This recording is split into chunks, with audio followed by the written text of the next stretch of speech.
general fund. To me, the more meaningful one is on the general fund. And we are hanging very, very good from years past as to where our cash balances is. In fact, before this year, the last 2 years, we're a little bit higher cash balance, which is really good because during any time between November and January, cash balances really go to a little bit more of a low because we're waiting on that first half settlement come due to us in February. So the cash balances look pretty good. And I think that is because we've got a lot of our salaries deferred to some other funds right now. So that's really helping us. Awesome. Any other discussion? Okay, then we'll go ahead and have a vote, please. Mr. Dick? Yes. Mr. Ludley? Yes. Ms. Stryker? Yes. Mr. Albert? Yes. Mr. Carmine? Yes. Item 7, Superintendent's Report Communication. Fran, the floor is yours. Sounds good. Ryan, someone's trying to join from the Facebook. call, I guess, thing, but they can't get in. I don't know who it is. I apologize. They're not on my ID. They're trying to call into the number. Sorry, I just wanted to make sure that whoever wanted to participate could get on. It's on YouTube.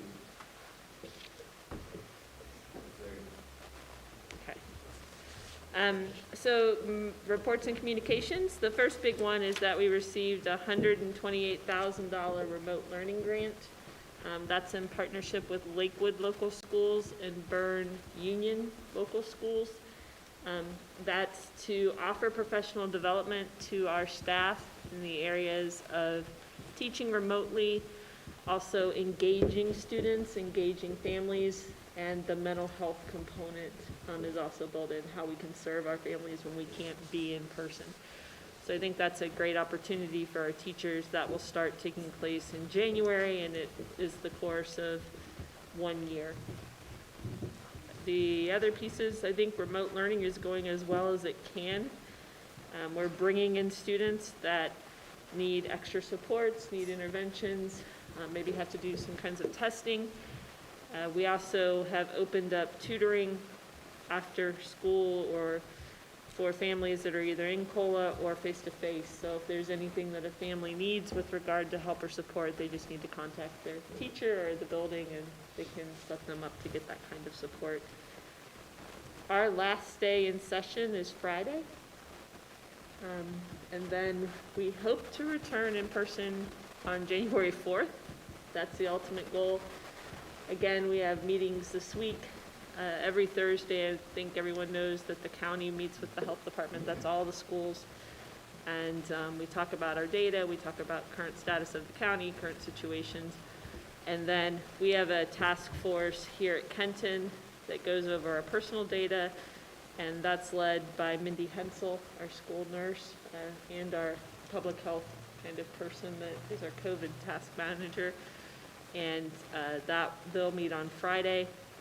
I will say this, we will try to get an answer to the public as soon as possible, but please understand there may be mandates and there may be operational concerns that we can't control that might pop up after we make a decision.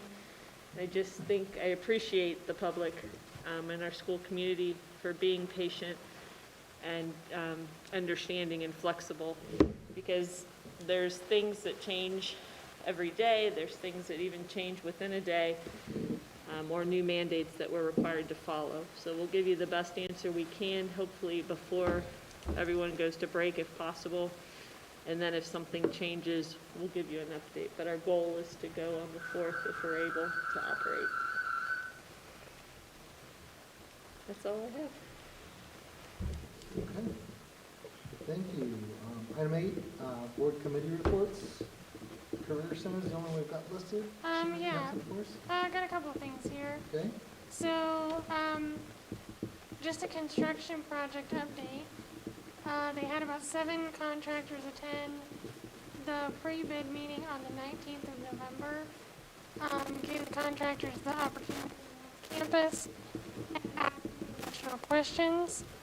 They have extended for bids, and contractors have until tomorrow at noon to submit their bids.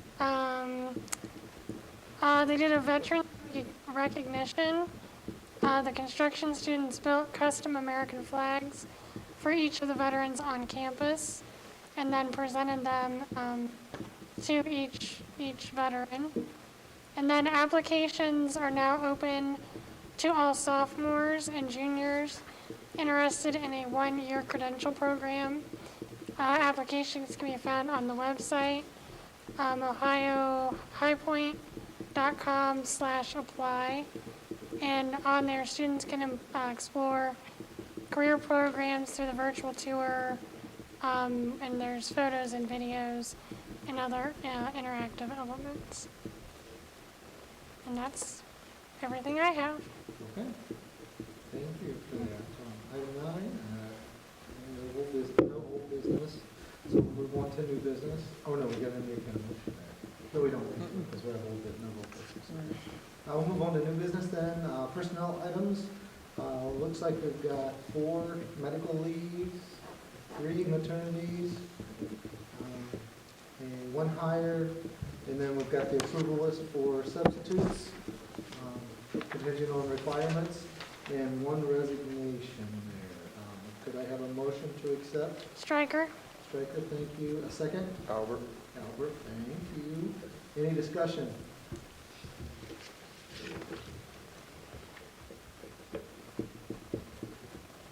Okay, with no discussion, we'll go ahead and have a vote. Ms. Stryker? Yes. Mr. Albert? Yes. Mr. Carmine? Yes. Mr. Dick? Yes. Mr. Lovely? Yes. Okay, item 11, authorization resolutions. Looks like we're 11A there to approve to raise the substitute teacher pay starting January 1st.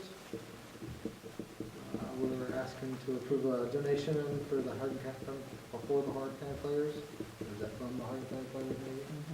Okay. A couple agreements with Midwest Regional. 11E, we're approve the date and time of organization regular meeting, you'll see later on. And 11F there, approve the appointment of President Pro Tem, which President Pro Tem is Sheena Stryker. Could I have a motion for those, please? Albert. Albert, thank you. Second? Dick. Dick, thank you. Any discussion? So at least 11A, let's just give that one just a moment. Yep. We are struggling to operate, which is the reason that we have been remote, especially recently. And so substitutes are very challenging. We've asked, and we've had people come and sign up, and we appreciate that. And we've continued to recruit and ask anyone that's able to even sub a day, a week or something to come in, and that just helps us stay open. But another thing that we haven't done for a while is up our sub pay. And so we did some analysis of what adjoining school districts or the area or comparable districts in the area were doing, and we needed to increase our pay to be competitive. And so the previous pay, just for the day, was $90, so it's a $10 increase. But if a $10 increase means that we can be open, I think it's well worth it. Definitely. So those are, that's what that piece is. I think everything else is pretty self-explanatory. Okay. Any other discussion? Okay. With that, we'll go move for a vote, please. Mr. Albert? Yes. Mr. Carmine? Yes. Mr. Dick? Yes. Mr. Lovely? Yes. Ms. Stryker? Yes.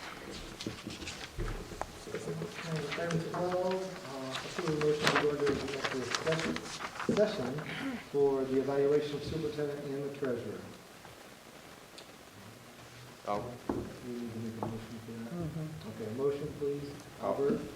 Second? Stryker? Thank you. We need to take a vote yet?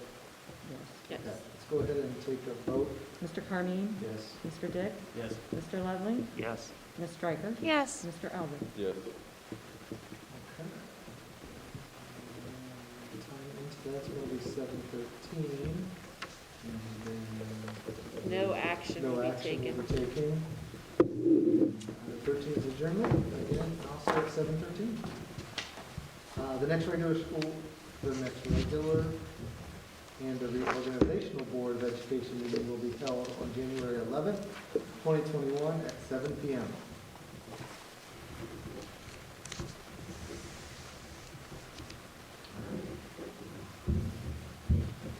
That's it. Thank you.